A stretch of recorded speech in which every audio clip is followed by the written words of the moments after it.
Quand je suis rentrée, ma mère jetait ma vie sous la pluie. Mon frère filmait en riant que ma sœur hurlait. T'as 28 ans, parasite. Dégage. Ils ont écrasé mes livres précieux. J'ai gardé le silence et je suis partie. 6 mois plus tard, 70 messages d'urgence. Frère, 13h52. Maman panique. Où es-tu? Sœur, 14h03, j'ai supprimé le live. Reviens.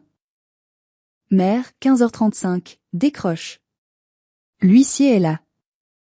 Je m'appelle Lison. J'ai 28 ans. Et la nuit où ma propre famille a décidé que je n'étais rien d'autre qu'un déchet encombrant, ils ont littéralement jeté l'intégralité de mon existence à la poubelle, sous le ciel gris et impitoyable de Nantes. Je me souviens de chaque détail de cette soirée avec une clarté chirurgicale. C'était un mardi de novembre, un de ces mardis où la bruine de Loire-Atlantique ne tombe pas, elle flotte, elle vous pénètre jusqu'aux os. Je venais de garer ma vieille Peugeot 206 au bout de l'allée Gravillonnée, le moteur tout sautant une dernière fois avant de s'éteindre. J'étais épuisée. Mes mains sentaient encore le solvant et la colle d'amidon, vestige d'une double journée de travail à l'atelier de restauration. Je pensais à une douche chaude. Je pensais à la soupe que j'allais devoir préparer pour eux. Je pensais à mon lit, même si ce lit se trouvait dans un sous-sol humide. Mais en coupant le contact, j'ai vu quelque chose d'étrange. Des lumières crues, artificielles, déchiraient l'obscurité de notre jardin de banlieue. Au début, mon cerveau fatigué a refusé de traiter l'information. J'ai cru à une intervention de police, ou peut-être à des travaux d'urgence. Mais en m'approchant, l'horreur a pris forme. C'étaient mes affaires. Mes vêtements, mes pulls en laine, mes carnets de croquis, mes précieux outils de reliure. Tout gisait là, éparpillé sur la pelouse boueuse. La pluie, indifférente, transformait mes dessins à l'encre de Chine en flaques noires et mes papiers de soie japonais en pâte informe. Et au milieu de ce cimetière d'objets personnels, il y avait ma mère, Maglone. Elle se tenait droite, drapée dans son trench coat beige impeccable, ses cheveux coiffés comme pour une sortie au théâtre. Elle ne regardait pas mes affaires. Elle regardait l'objectif du téléphone dernier cri que mon frère cadet, Joris, braquait sur elle. Il avait installé un petit éclairage annulaire portable, transformant la scène de mon expulsion en plateau de tournage. « Tu as 28 ans, Lison », hurlait ma mère, sa voix amplifiée par le silence du quartier. « Tu vis dans mon sous-sol comme un parasite qui suce le sang de sa famille. Sors de ma maison. Sors de ma vie, tout de suite. » Elle ne me parlait pas à moi. Elle parlait à la caméra. Elle parlait à son audience invisible. Joris ricanait derrière son écran, lisant les commentaires en direct. Regardez ça les gars, le grand ménage de printemps en novembre. Allez hop, la clocharde dégage. Mettez des flammes dans le chat si vous êtes d'accord qu'il faut virer les parasites. J'ai senti mes genoux fléchir. Ma sœur aînée, Tiphaine, était là aussi. Elle ne filmait pas, mais elle orchestrait le chaos. Avec la pointe de sa botte en cuir verni, elle a poussé une boîte contenant mes projets de reliure du XVIIIe siècle. J'ai entendu le craquement sinistre du carton qui cède sous l'eau. C'était le bruit de mon cœur qui se brisait. Enfin, a-t-elle sifflé, me jetant un regard chargé d'un mépris si pur qu'il en était presque fascinant. On va pouvoir respirer ici sans ton odeur de vieille colle et de poussière. Tu nous faisais honte, Lison. Tu n'es qu'une ratée. Je suis restée figée sous la pluie, l'eau glacée ruisselant dans mon cou, incapable de prononcer un seul mot.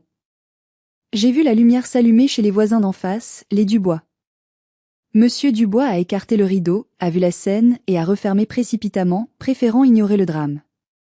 J'étais seule. Absolument seule.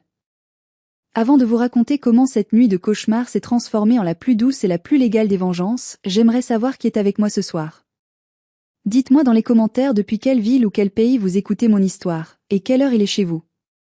Savoir que je ne suis pas seule à partager ce fardeau me donne la force de continuer. Ce que ma famille ignorait, alors qu'ils piétinaient ma dignité pour quelques likes sur TikTok, c'est qu'ils venaient de commettre l'erreur la plus coûteuse de leur existence. Ils pensaient jeter une fille sans défense. Ils ne savaient pas qu'ils déclaraient la guerre à la propriétaire majoritaire de tout ce qu'ils croyaient posséder. Je n'ai pas pleuré. C'était la seule victoire que je pouvais m'accorder à cet instant précis, leur refuser mes larmes. Si j'avais pleuré, Joris aurait houmé sur mon visage décomposé, cherchant ce money shot, cette image de détresse qui ferait grimper ses statistiques d'engagement. Si j'avais crié, Maglone aurait instantanément basculé dans son rôle favori, la mère martyre, la sainte femme agressée par sa fille ingrate et instable. Alors, j'ai choisi l'arme la plus tranchante, la plus déstabilisante de mon arsenal, le silence absolu. Je me suis baissé vers la boue. Mes mains tremblaient violemment, non pas de froid, mais d'une rage souterraine qui commençait à bouillir dans mes veines. J'ai ignoré les vêtements trempés. J'ai ignoré les meubles en kit brisés. J'ai cherché une seule chose, ma mallette en cuir renforcé, celle qui contenait mon ordinateur portable et mes outils de précision les plus chers, mes plioirs en os, mes bistouris, mes feuilles d'or. Joris a continué son commentaire sportif odieux. Regardez-la ramper. Allez, prends tes déchets et casse-toi. Et ne reviens jamais gratter à la porte quand tu auras faim. Il a donné un coup de pied dans un sac poubelle qui a roulé jusqu'à mes pieds.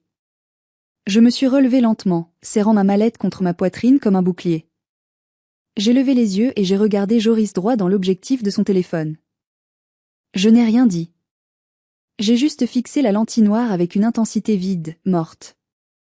Pendant une fraction de seconde, son rire s'est brisé.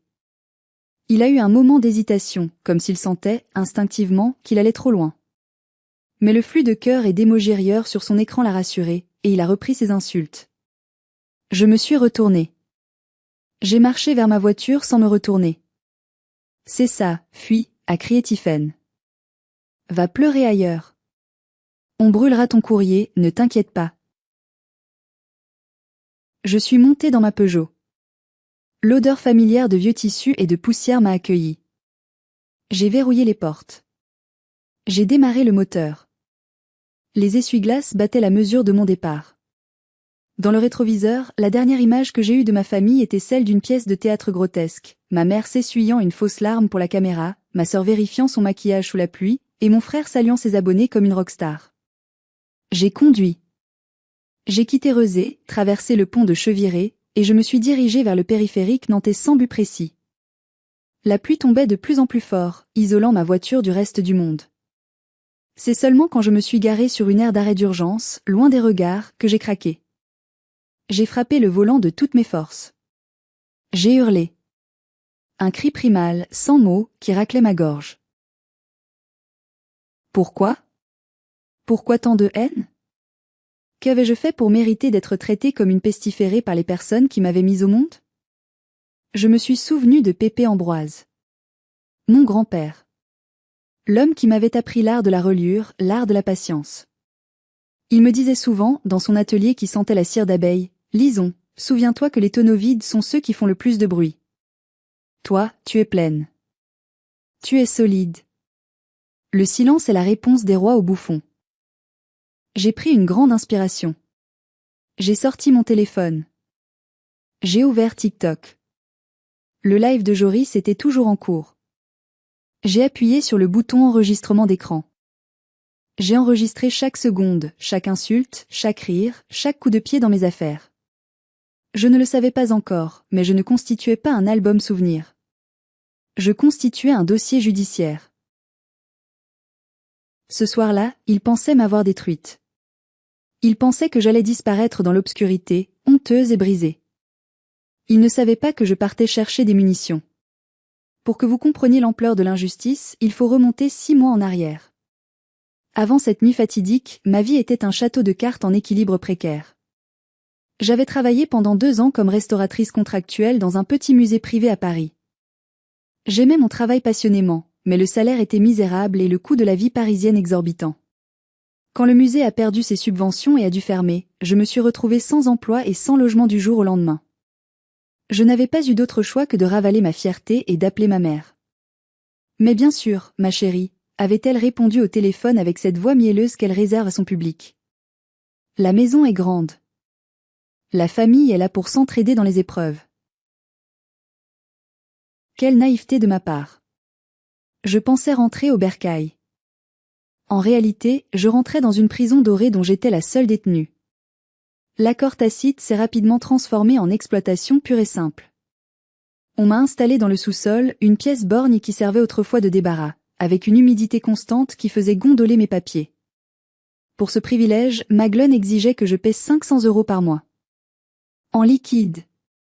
Pour couvrir les charges supplémentaires, l'eau, l'électricité, disait-elle en tendant la main chaque premier du mois.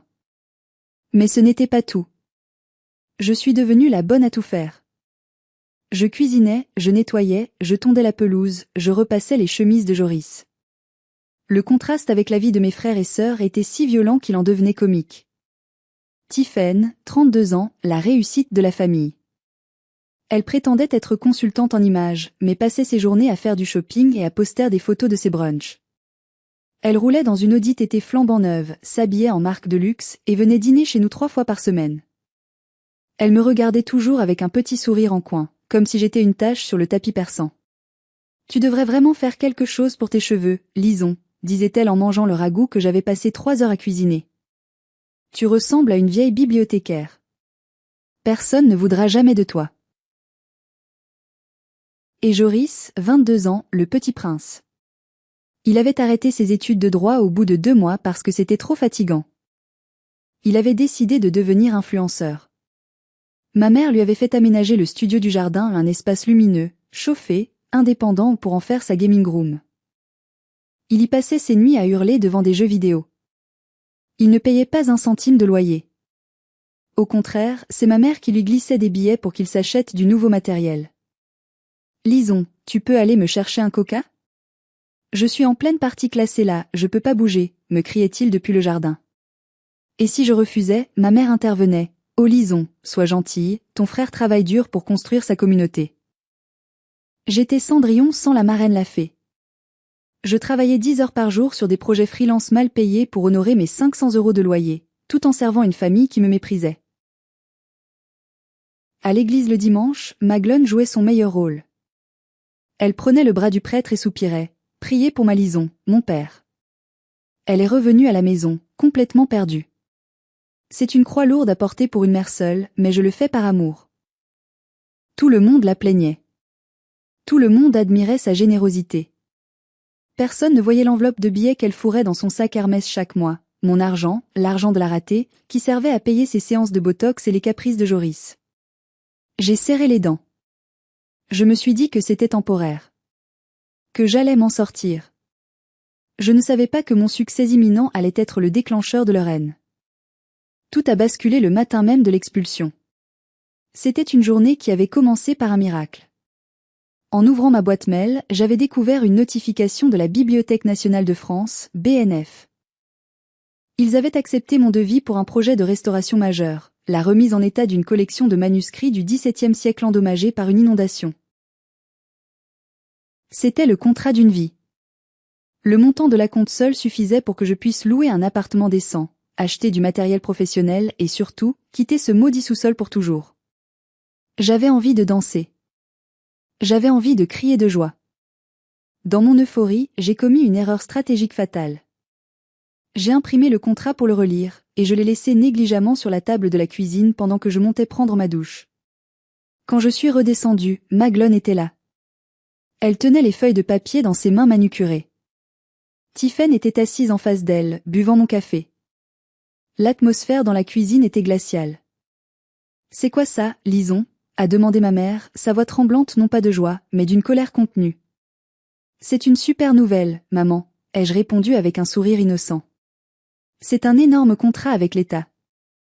Je vais pouvoir déménager le mois prochain. Je ne serai plus un fardeau pour toi. » J'attendais des félicitations.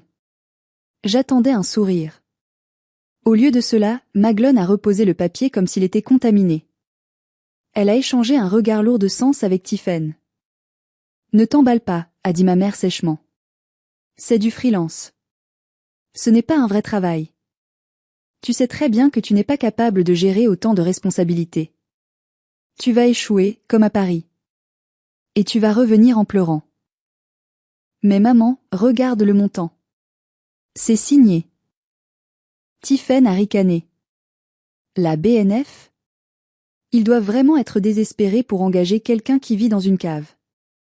Tu as sûrement mal lu les conditions. Ils vont te virer au premier livre que tu vas déchirer. Sur le moment, je n'ai pas compris. Je pensais qu'elles étaient juste inquiètes, ou peut-être un peu pessimistes. Mais en y repensant, c'était limpide.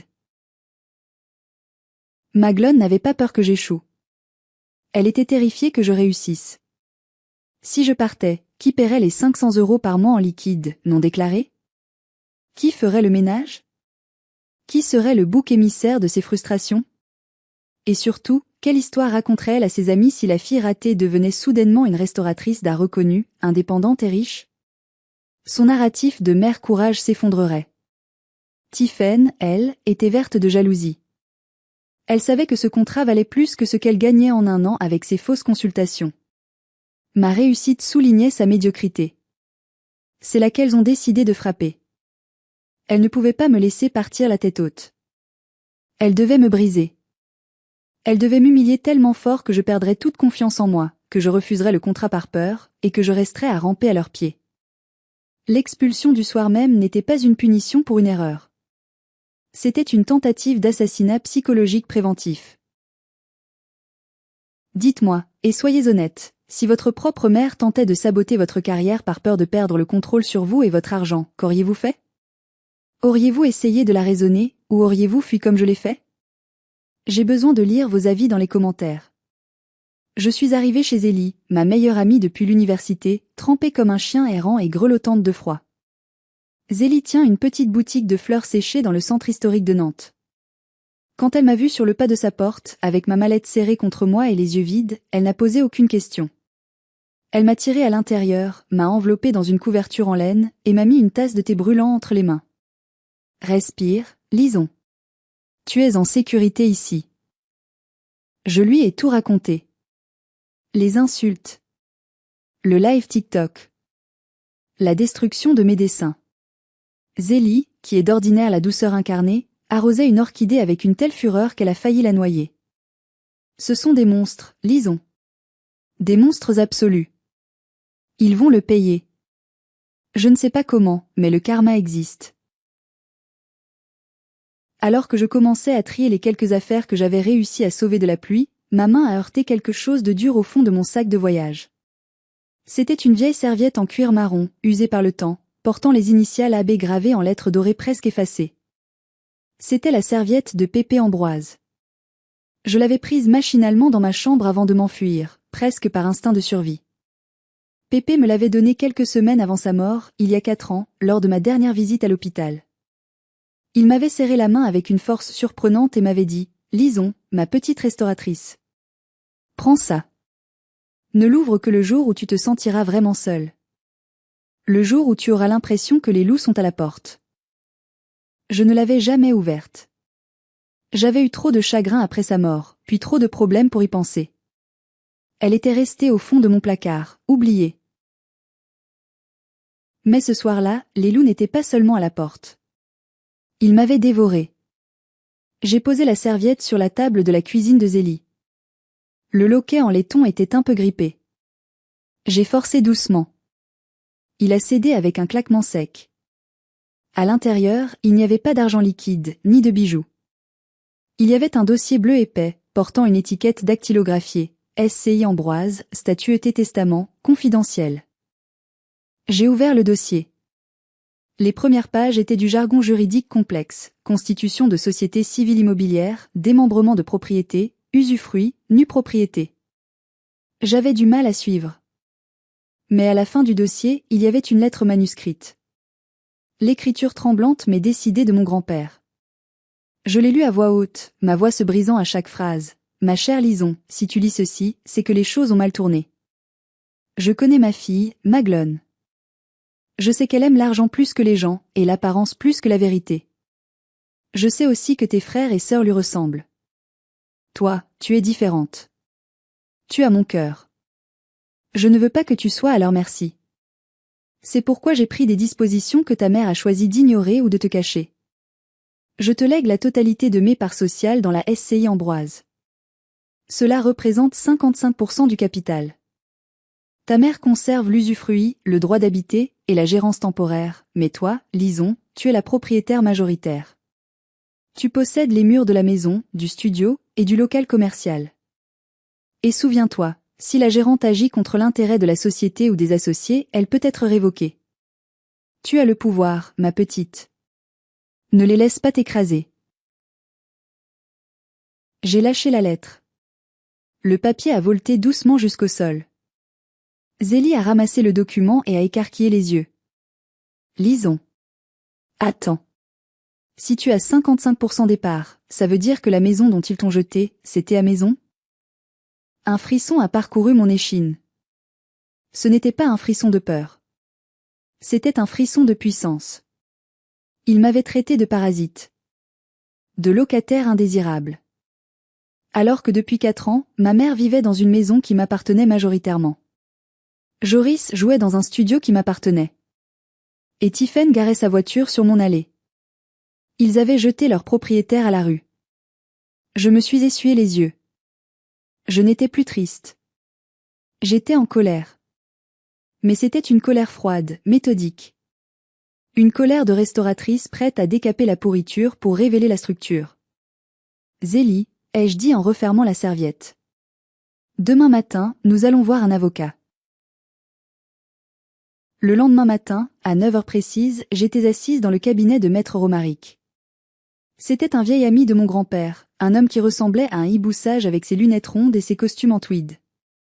Son bureau sentait la cire de bois et le vieux papier, une odeur qui m'a immédiatement apaisée. Quand il m'a vu entrer, il n'a pas été surpris.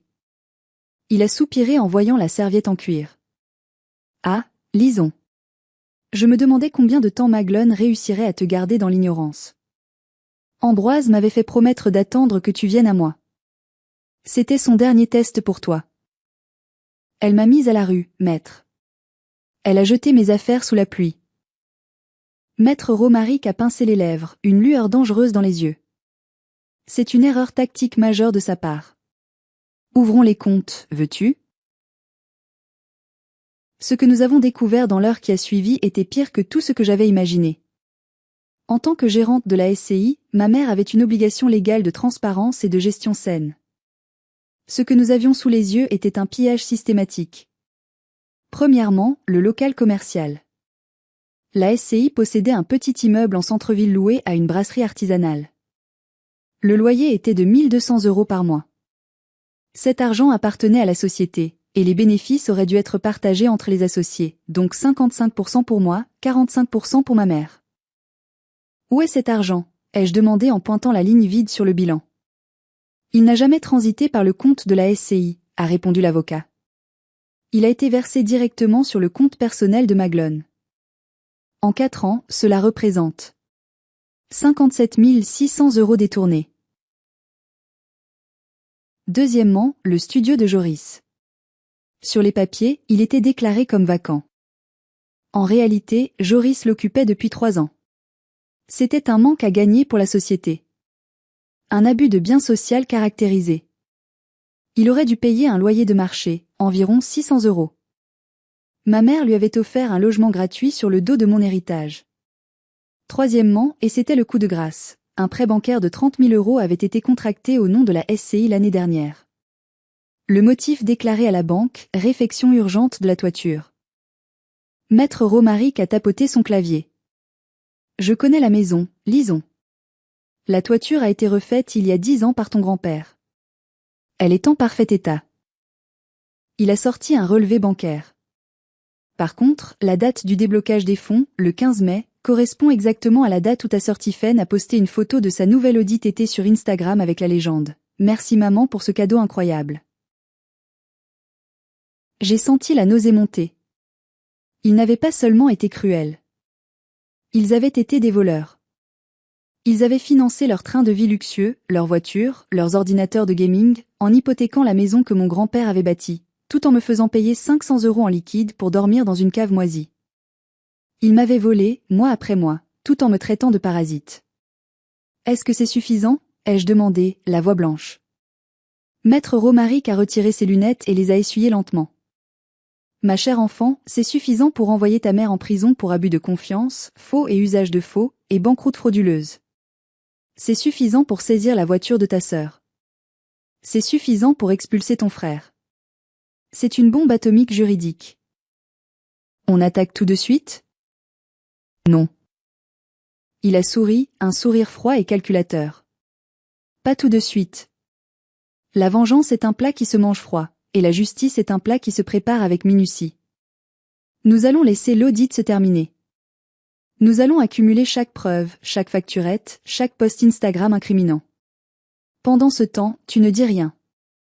Tu disparais. Laisse-les penser qu'ils ont gagné. Laisse-les dépenser l'argent qu'ils n'ont pas. Quand nous frapperons, ils ne sauront même pas ce qui leur arrive. J'ai quitté son bureau avec le dossier sous le bras.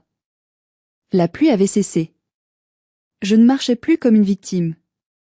Je marchais comme la patronne qui vient d'inspecter son usine et qui a trouvé des employés en train de voler dans la caisse.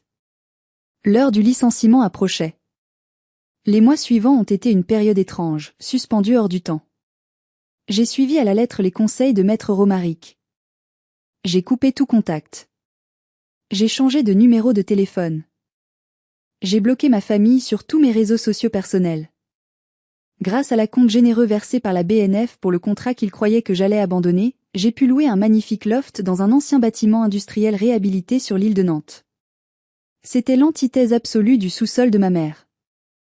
Ici, les murs étaient en briques blanches, les plafonds hauts de 4 mètres, et la lumière entrait à flot par d'immenses verrières.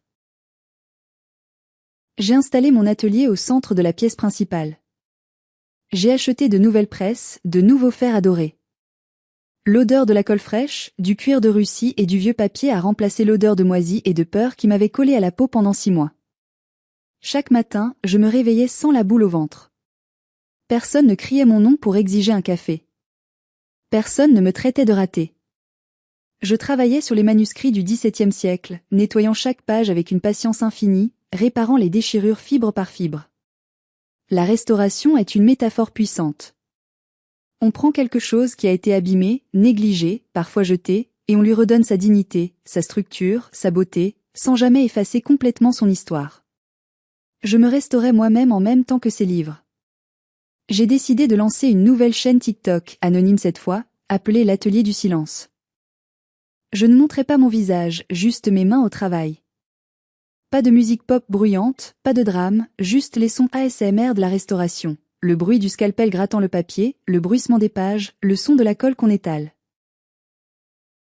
À ma grande surprise, le succès a été fulgurant.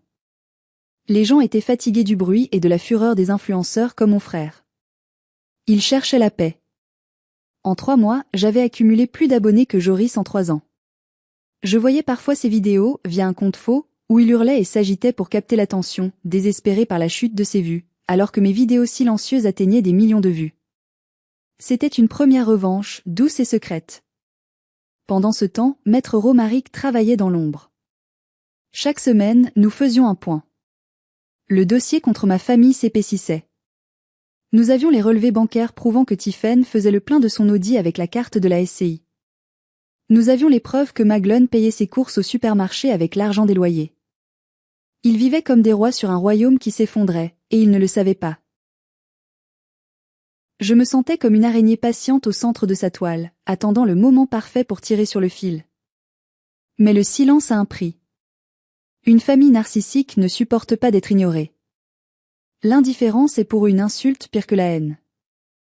Voyant que je ne revenais pas ramper, que je ne répondais pas à leurs provocations, ils ont décidé de passer à la vitesse supérieure. Joris, voyant son audience stagner, a décidé d'utiliser notre drame familial comme carburant pour son contenu. Il a posté une vidéo intitulée La vérité sur Ma sœur psychopathe, avec une miniature où il pleurait, bien sûr. Dans cette vidéo, c'était un tissu de mensonges effrayants. Il racontait que je leur avais volé de l'argent avant de partir. Que j'étais violente. Que j'avais menacé de mettre le feu à la maison. On a tout fait pour elle, disait-il face caméra, la voix tremblante d'une fausse émotion. On l'a nourrie, logée, aimée. Et elle nous a poignardés dans le dos. Si vous la croisez, faites attention, elle est manipulatrice. Tiphaine a relayé la vidéo sur son Facebook et son Instagram avec ce commentaire. C'est dur de réaliser que sa propre sœur est un monstre. Mais nous restons unis. La famille avant tout. Les conséquences ont été réelles et douloureuses. Des inconnus ont réussi à trouver mon adresse email professionnelle. J'ai reçu des dizaines de messages haineux. Rends l'argent à ta mère, voleuse. Honte à toi. Tu ne mérites pas de vivre.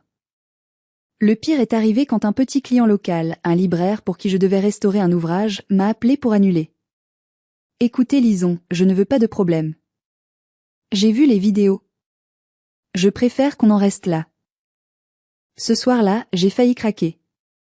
J'étais assise sur le sol de mon magnifique atelier, en larmes. Je voulais tout arrêter. Je voulais faire une vidéo pour hurler ma vérité, pour leur dire que c'était eux les voleurs. Zélie m'a arraché le téléphone des mains. Non. C'est exactement ce qu'ils veulent. Ils veulent te traîner dans la boue avec eux. Ne leur donne pas ce plaisir. Mais ils détruisent ma réputation, ai-je sangloté. Non, a dit Zélie calmement. Ils te donnent des preuves. Regarde. Elle m'a montré un email que maître Romaric venait d'envoyer. Objet, dossier finalisé et prêt pour envoi. Pièce jointe, constat d'huissier, diffamation publique. Chaque mensonge qu'ils disent, lisons, c'est 1 millier d'euros de plus en dommages et intérêts. Ils sont en train de creuser leur propre tombe et ils te tendent l'appel. Tiens bon. C'est fini. Demain, on tire. Le mardi matin suivant, la guerre a officiellement commencé. Mais ce n'était pas une guerre de cris et de boue. C'était une guerre de papier timbré et d'encre noire. Maître Romaric a envoyé ce qu'il appelait la frappe nucléaire. Des lettres recommandées avec accusé de réception, doublées par la visite d'un huissier de justice pour s'assurer de la remise en main propre à domicile. Imaginez la scène. Il est 9h30. Maglone prend son petit déjeuner dans sa cuisine, enfin, ma cuisine. Joris dort encore. On sonne à la porte. Un homme sérieux en costume gris lui tend une enveloppe épaisse. Elle pense peut-être que c'est un cadeau, ou une invitation. Elle ouvre l'enveloppe. Ce n'était pas une invitation. C'était une mise en demeure formelle de 10 pages, rédigée dans un langage juridique tranchant comme un rasoir. Le document commençait par « Mademoiselle Lison non, actionnaire majoritaire à 55% de la SCI Ambroise, agissant par l'intermédiaire de son conseil, notifie par la présente ». Je peux imaginer le moment exact où le cœur de ma mère s'est arrêté. Le moment où elle a lu 55%. Le moment où elle a réalisé que le testament de Pépé Ambroise n'était pas une suggestion, mais une loi. La lettre détaillait tout, détournement de fonds sociaux. Nous réclamions le remboursement immédiat des 57 600 € de loyers commerciaux perçus indûment par Maglone sur son compte personnel. Occupation sans titre ni droit. Nous réclamions à Joris le paiement rétroactif de 3 ans de loyer pour le studio, soit 21 600 €, plus une expulsion sous 30 jours s'il ne signait pas un bail commercial au prix du marché. Abus de biens sociaux, nous exigeons des explications sur le prêt de 30 000 € utilisé pour l'achat du véhicule immatriculé au nom de Tiphaine, avec menace de saisie immédiate du véhicule pour rembourser la dette de la société. Convocation d'assemblée générale. Une convocation pour une assemblée générale extraordinaire sous 8 jours, avec un seul point à l'ordre du jour, révocation de Madame Maglone non de ses fonctions de gérante pour faute grave et gestion frauduleuse. Et en bas de page, en caractères gras, une petite note concernant la diffamation. Une mise en demeure de cesser immédiatement toute publication mensongère sous peine de poursuite pénale, avec les captures d'écran de leurs vidéos jointes au dossier. À cet instant précis, le château de cartes de ma famille s'est effondré. Ils réalisaient soudain que je n'étais pas la petite fille docile qu'ils avaient jetée sous la pluie. J'étais la patronne. J'étais la propriétaire. Et je venais de leur présenter la facture. Vers 13h, mon téléphone, qui était resté silencieux pendant des mois, sauf pour mes clients, s'est mis à vibrer. 1 fois. 2 fois. 10 fois. En l'espace de 20 minutes, il s'est transformé en un stroboscope incessant. J'avais débloqué leur numéro le matin même, sur conseil de mon avocat, pour observer les retombées. Ce fut une étude fascinante et terrifiante de la psychologie humaine face à la catastrophe. J'ai reçu 70 notifications en moins d'1 heure. D'abord, la colère, immédiate et brutale. Joris, 13h52. Wesh, t'es sérieuse? Un huissier vient de passer. Maman est en train de faire une crise de nerfs dans le salon. T'as pas honte d'attaquer ta propre mère? Joris, 13h54. Réponse à lâche. On va te pourrir. T'as cru que tu pouvais nous faire peur avec tes papiers? Ensuite, la phase de négociation maladroite et hypocrite. Tiphaine, 14h03. Lison, coucou. Je viens d'avoir maman au téléphone, elle pleure. Je pense qu'il y a un énorme malentendu avec cette histoire d'avocat. Pour la voiture, c'était un cadeau de famille, on pensait que Pépé aurait voulu ça pour moi. Rappelle-moi, on peut s'arranger entre sœurs. Pas besoin de mêler la justice à ça. Bisous. Je devais rire. Entre sœurs. La même sœur qui m'avait traité de ratée et qui avait donné un coup de pied dans mes affaires. Soudain, quand son audité était menacé, le lien du sang redevenait sacré. Puis, la peur a commencé à s'installer réellement. Maglone, 14h30, lisons. Où es-tu? Je ne comprends pas ces papiers. Tu as 55%? C'est impossible. Ton grand-père ne m'aurait jamais fait ça. Appelle-moi. S'il te plaît. La banque vient d'appeler, il parle de geler les comptes de la SCI à cause de la procédure. Je ne peux plus retirer d'argent. Et enfin, le désespoir total et le changement de ton radical. Joris, 15h10, j'ai supprimé la vidéo sur YouTube. J'ai tout supprimé. Mec, sérieux, ils disent que je dois 20 000 balles de loyer? J'ai pas ça. Je suis étudiant, enfin presque. Dis-leur d'arrêter. Je vais finir à la rue. Maglone, 15h35, décroche. L'huissier a parlé de saisie sur salaire. On est une famille, lisons. On ne se fait pas ça. Tu ne peux pas me faire ça à moi, ta mère qui t'a porté. Je lisais les messages en sirotant un thé glacé sur ma terrasse ensoleillée, loin de leur chaos. On ne se fait pas ça. Quelle ironie délicieuse. Jeter sa fille dehors en pleine nuit sous la pluie? Ça, on le fait. L'humilier devant des milliers d'inconnus? Ça, on le fait. Voler son héritage? Ça, on le fait. Mais demander des comptes légaux? Ah non, ça, c'est cruel. C'est contre la famille. Je n'ai répondu à aucun message. J'ai fait des captures d'écran de tout. J'ai envoyé le dossier à Maître Romaric avec un petit smiley ange. Ma réponse ne se ferait pas par SMS. Elle se ferait lors de l'Assemblée générale. Et elle serait définitive. Cependant, je savais que la bête n'était pas encore morte. Tiffen, la Golden Child, celle qui avait le plus à perdre en termes d'image sociale, n'allait pas se laisser prendre sa précieuse voiture sans tenter une dernière manœuvre. 2 jours plus tard, on a frappé à la porte de mon loft. Je n'avais donné mon adresse à personne, mais l'huissier avait dû laisser traîner un document. C'était Tiffen. Quand j'ai ouvert, j'ai failli ne pas la reconnaître. Tiffen, d'habitude tirée à 4 épingles, portait un jogging et pas de maquillage. Ses yeux étaient rouges et gonflés. Elle regardait par-dessus mon épaule, découvrant l'immensité et la beauté de mon nouvel espace de vie. Elle s'attendait sûrement à me trouver dans un taudis, et la vue de ma réussite semblait la gifler physiquement. C'est ici que tu vis, a-t-elle bégayé. Tu as 5 minutes, Tiffen, ai-je dit froidement, sans l'inviter à entrer. Je suis restée dans l'encadrement de la porte. Elle s'est effondrée en larmes. Pas des larmes de crocodile pour Instagram, mais de vraies larmes de panique. Tu ne peux pas faire ça, lisons. Damien. Damien ne sait rien pour l'emprunt de la SCI. Je lui ai dit que je payais la voiture avec mes bonus de consulting. Si tu maintiens la plainte pour abus de biens sociaux, la banque va saisir la voiture au travail de Damien. Il va tout découvrir. Il va savoir que j'ai menti sur mes revenus, que je suis endettée. Il va me quitter, lisons. Il va demander le divorce. Je l'ai regardé. J'ai vu la petite fille égoïste qui avait toujours tout eu. J'ai vu la femme cruelle qui m'avait humiliée. Tu me demandes de te sauver, ai-je demandé doucement. On est sœurs, a-t-elle pleurniché, attrapant ma manche. Je t'ai prêté mes robes quand on était petite. On a le même sang. J'ai retiré mon bras doucement mais fermement. Tu as détruit mes outils, Tiffen. Tu m'as traité de parasite. Tu as laissé maman me jeter dehors comme une ordure. Tu as ri. Tu te souviens? Tu as dit, on va enfin pouvoir respirer. Elle a reniflé, le visage tordu par la peur. J'étais stressée. C'était maman, elle nous montait la tête.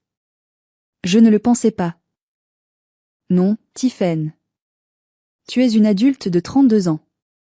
Tu as fait le choix de la cruauté parce que ça te rapportait de l'argent et du confort. Tu as choisi de vivre dans le mensonge. Et aujourd'hui, l'addition est arrivée. Je l'ai regardé droit dans les yeux. Je ne retirerai pas la plainte.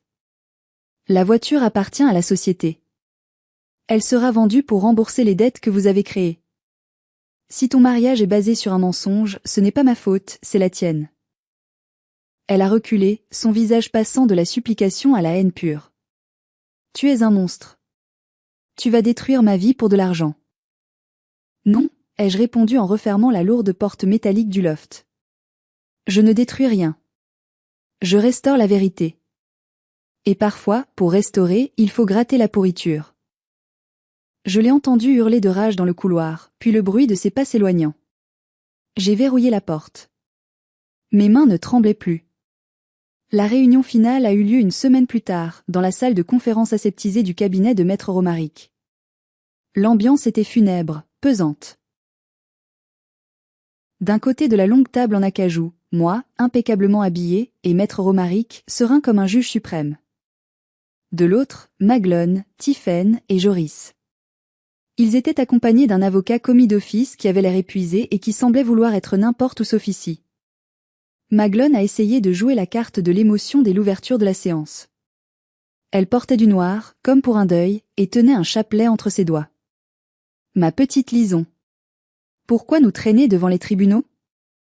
J'ai géré cet argent pour la famille. Pour nous tous. Je suis ta mère. Maître Romaric a posé ses lunettes sur la table avec un claquement sec qui a fait sursauter tout le monde. Madame, acheter une Audi TT pour votre fille aînée n'est pas géré pour la famille. C'est du vol qualifié. Ne pas déclarer 57 000 € de loyers commerciaux, c'est de la fraude fiscale. Loger votre fils gratuitement alors que la société est en déficit, c'est de la gestion déloyale. Vous n'avez pas agi en mère de famille. Vous avez agi en prédatrice. L'avocat de ma mère a toussé, gêné. Mes clients sont prêts à trouver un arrangement amiable pour éviter le pénal. Ils reconnaissent quelques irrégularités comptables. Irrégularités? J'ai pris la parole pour la première fois. Ma voix était calme, posée, mais elle résonnait dans la pièce silencieuse. Je me suis tournée vers ma mère. Maman, tu m'as fait payer 500 € de loyer pour vivre dans une cave humide, dans ma propre maison. Tu as pris cet argent pour t'acheter des sacs à main pendant que je mangeais des pâtes premier prix. Tu as essayé de détruire ma carrière par pure jalousie. J'ai sorti mon téléphone, je l'ai connecté au grand écran de la salle et j'ai lancé la vidéo du live stream. L'image géante de ma mère hurlant « Parasite » a rempli la pièce. On entendait les rires cruels de Joris, le bruit de la pluie, le craquement de mes livres. Joris a baissé la tête jusqu'à toucher la table, rouge de honte. Tiphaine fixait le mur, les larmes aux yeux. Maglone est devenue livide, sa bouche s'ouvrant et se fermant sans aucun son. Être confrontée à sa propre laideur, sans filtre, était insupportable pour elle. Voici la réalité de votre gestion, a conclu Maître Romaric en éteignant l'écran. En vertu de l'article 1851 du Code civil et des statuts de la SCI, nous demandons la révocation immédiate de Madame Maglone en tant que gérante. Mademoiselle Lison reprendra la gérance unique à compter de ce jour. Maglone a sursauté. Mais c'est ma maison. Je vis dedans. C'est la maison de la SCI, a corrigé Romaric implacablement. Dont Lison détient 55%. Vous pouvez y rester, car vous avez l'usufruit partiel, mais vous ne décidez plus rien. Vous ne signez plus aucun chèque.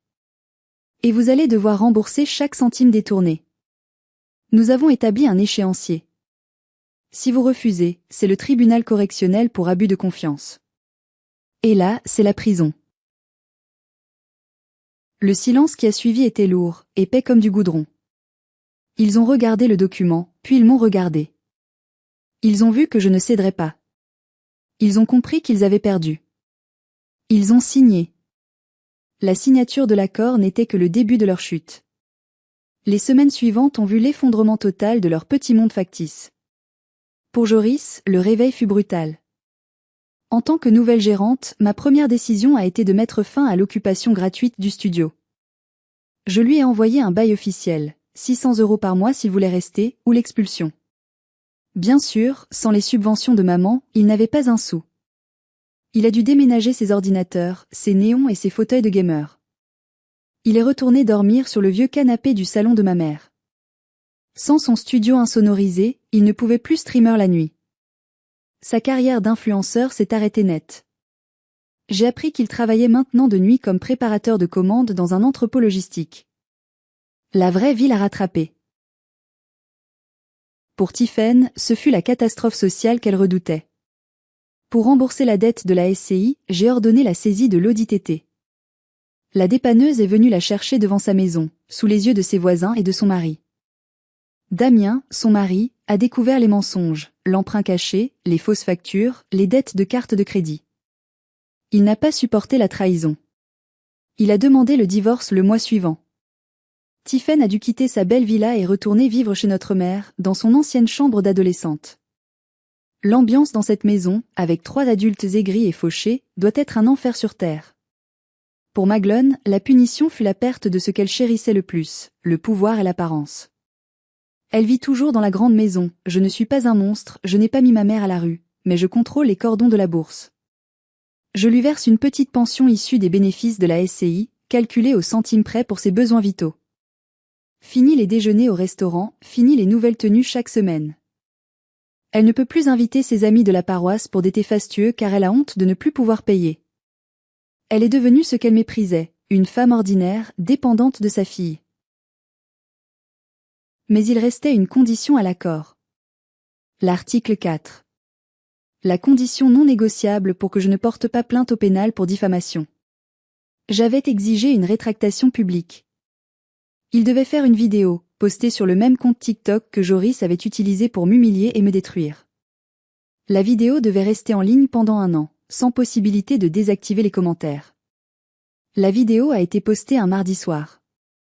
C'était un chef-d'œuvre de malaise. Plan fixe, lumière crue du salon. Pas de filtre beauté, pas de musique entraînante. Ils étaient assis tous les 3 sur le canapé beige, serrés les uns contre les autres comme des naufragés. Ils avaient l'air vieillis de 10 ans. Joris a commencé, lisant un texte préparé par nos avocats, les yeux baissés, nous tenons à présenter nos excuses publiques à Lison. Les accusations que nous avons portées contre elle dans nos précédentes vidéos étaient fausses et infondées. Lison n'a jamais volé d'argent. Au contraire, c'est nous qui avons mal géré le patrimoine familial et porté atteinte à son honneur. Puis Maglone a pris la parole.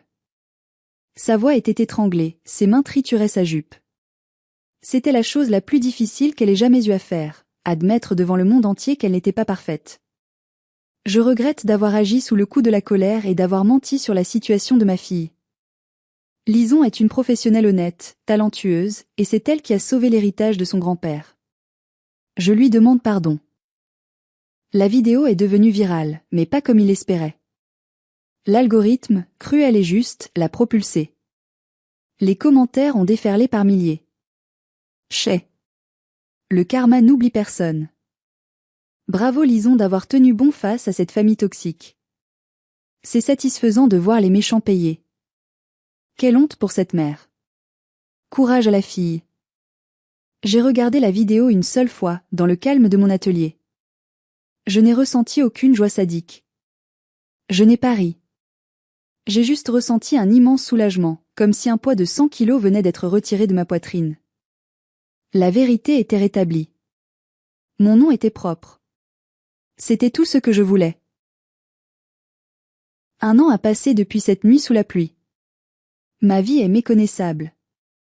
Grâce aux revenus régularisés de la SCI, la brasserie paie maintenant son loyer directement sur le compte de la société, dont je touche 55% des dividendes, et grâce à mes contrats de restauration qui affluent, j'ai pu acheter une petite maison de ville à Nantes, près du Jardin des Plantes. C'est une vieille bâtisse du 19e siècle, un peu tordue, qui a besoin de beaucoup d'amour. Je la restaure moi-même, pierre par pierre, joint par joint. Il n'y a pas de sous-sol humide ici. Il y a de la lumière, des plantes vertes partout, et des murs couverts de livres. C'est mon sanctuaire. Je n'ai plus aucun contact personnel avec ma famille. Je communique uniquement par des mails formels envoyés 1 fois par an pour l'approbation des comptes de la SCI. Joris m'a envoyé un SMS à Noël. Tu me manques, Serette. Je n'ai pas répondu. Il ne manque pas sa sœur. Il manque le temps où il pouvait m'exploiter et où je remplissais son frigo. Zélie est toujours à mes côtés, ma véritable sœur de cœur. On rit souvent en buvant du vin dans mon jardin, en repensant à la tête de Tiphaine quand Lucie a sonné. J'ai appris une leçon précieuse, on peut choisir sa famille. Et parfois, pour se sauver, il faut savoir amputer le membre gangrené, même si c'est douloureux. Je repense souvent à Pépé Ambroise. Il savait. Il avait vu la cupidité dans les yeux de sa fille bien avant moi. Il savait que s'il me donnait de l'argent liquide, ma mère me l'aurait pris par la ruse ou la force. Alors il m'a donné des parts sociales. Il m'a donné une structure juridique. Il m'a légué une arme à retardement qu'elle ne pouvait pas comprendre ni voler. Il m'a donné le pouvoir de me défendre. Si vous écoutez mon histoire ce soir et que vous vous sentez piégé, humilié ou exploité par ceux qui sont censés vous aimer le plus, écoutez-moi bien, le sang ne justifie pas l'abus. Le titre de mère, de père ou de sœur ne donne à personne le droit de vous traiter comme un déchet. Et surtout, ne sous-estimez jamais votre propre valeur. S'ils vous crient dessus, s'ils essaient de vous diminuer, c'est souvent parce qu'ils ont peur de votre lumière. Ils ont peur de ce que vous pourriez devenir sans eux. J'étais la ratée. La parasite. La fille du sous-sol. Aujourd'hui, je suis libre, propriétaire et apaisée. Et eux, ils sont prisonniers de leurs propres mensonges, enfermés dans une maison qui ne leur appartient même plus vraiment. Parfois, la meilleure vengeance n'est pas de crier plus fort qu'eux. C'est de réussir, d'être heureux, et de laisser le silence faire le reste. Merci infiniment d'avoir écouté mon histoire jusqu'au bout. Si vous aussi, vous avez dû couper les ponts avec une famille toxique pour sauver votre peau, ou si vous avez connu une injustice similaire, mettez un j'aime sur cette vidéo et partagez votre expérience dans les commentaires. Ça aide vraiment de savoir qu'on n'est pas seul. Abonnez-vous à la chaîne pour plus d'histoires de justice et de résilience. Prenez soin de vous, et n'oubliez jamais, vous valez bien plus que ce qu'ils disent.